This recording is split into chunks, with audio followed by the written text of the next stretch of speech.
Silence. The only thing that surrounds me. There are no birds chirping in the trees around me.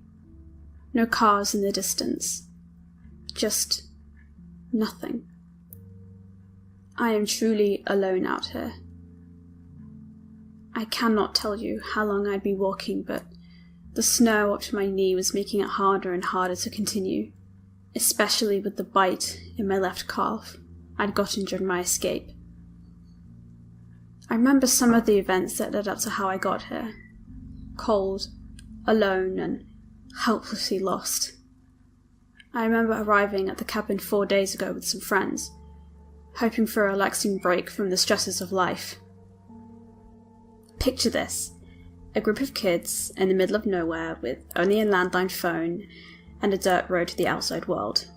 Midwinter, so it would likely be us having to stay here until the snow thaws. Perfect, right? Well, it was. The first 2 days were perfect. We played some games, had fun in the snow, and probably had a little too much to drink. Then day 3 happened.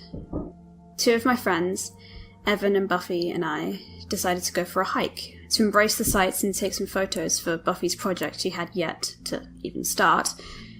We left the others, Mia, Kyle, and Adam, back at the cabin since they were still hungover from the previous night's drinking, and headed off into the snow.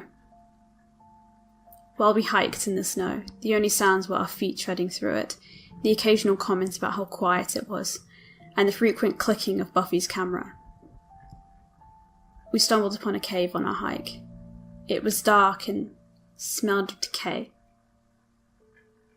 We thought something had obviously died in there at some point. Buffy got excited at the mention of a cave, and used the flash on her camera to light the way, completely ignoring my protests and the mention of the foul stench. God, I wish we hadn't looked in that cave. It was filled with blood and dead animals.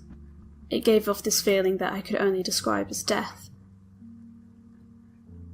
We decided to hurry back to the cabin as fast as we could, feeling as if something just wasn't right. During the following night, we heard screeches and howls and some occasional bangs. We were all paranoid and afraid of what was out there. The next morning we went outside and saw footprints around the cabin, circling us, as if it was stalking us. I know what you're thinking. We should have left when we had the chance. We should have left as soon as Buffy showed everyone the photos. But it wasn't that simple. It would have taken us at least 2 hours to pack everything up, and we had around an hour of sunlight left, and we were all too scared to leave the cabin after dark.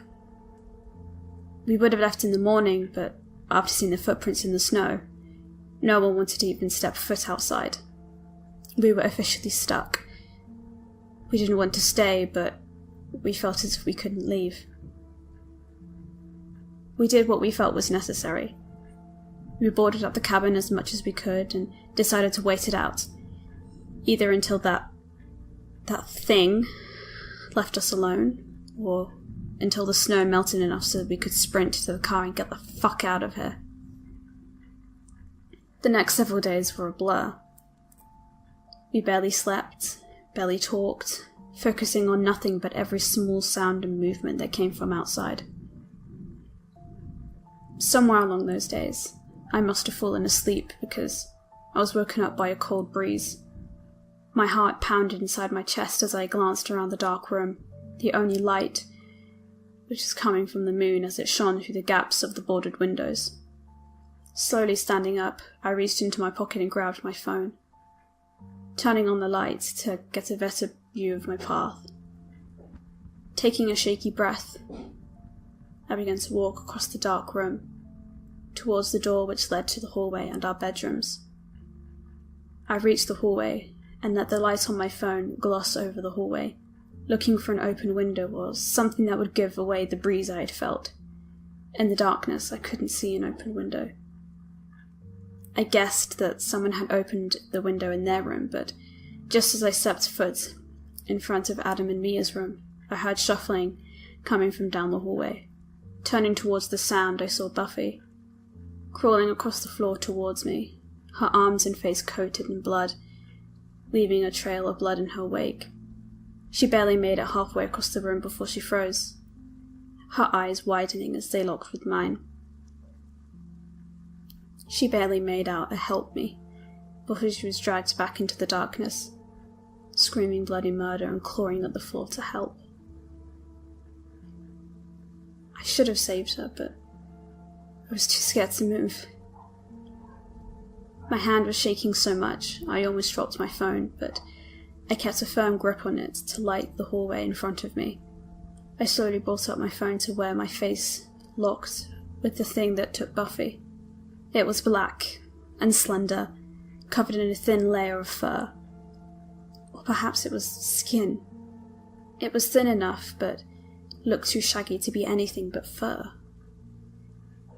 In its right clawed hand was a heart, a human heart, blood still dripping down from it, pulled up into a dark red puddle on the wooden floor. We met eyes, and I swear my heart stopped beating. Its eyes looked so human, but so animalistic as they glistened like rhinestones against the bright light of my phone. Whatever this thing was, it certainly was not human, no matter how human its eyes looked. We stared at each other for several moments, until it let out a loud howl that echoed throughout the cabin. Then it charged towards me. Snapping out of my trance, I dropped my phone and sprinted into Adam and Mia's room, slamming the door behind me, breaking it shut. Almost as soon as I was inside, I knew that this was where the breeze was coming from. Their window had been broken open, and a mixture of glass and snow had covered the floor. I stared around the room, finding the remains of bodies in their bed. Blood and guts thrown about the room, as if their bodies were a piñata filled with candy.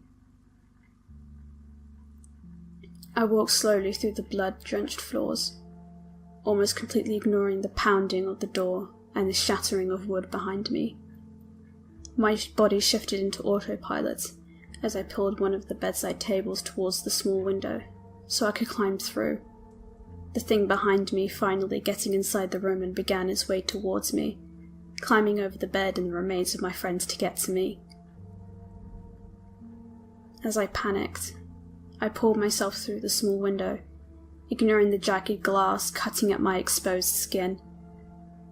I got my body through the window as the thing grabbed my leg and began pulling me back inside, sinking its unnaturally large teeth into me. Knowing that nobody would hear me, I remember screaming as loud as my lungs would allow me. I knew I would die there if I didn't do something, so I did the only thing I could do. I kicked the monster as hard as I could, not stopping until my leg was finally released, and I fell through the open window and onto the cold snow below. I barely had time to recover before I was back on my feet, sprinting as fast as I could from the cabin, escaping from the monster that was still inside. I already know what will happen when the authorities get here. They'll find the things belonging to 6 people, but they'll only find 3 partial bodies. The only thing that will be left of the other 2 will be bloody footprints and stains on the windows. They won't find my body, and I guess I'm okay with that. Just as long as I didn't die in that fucking cabin.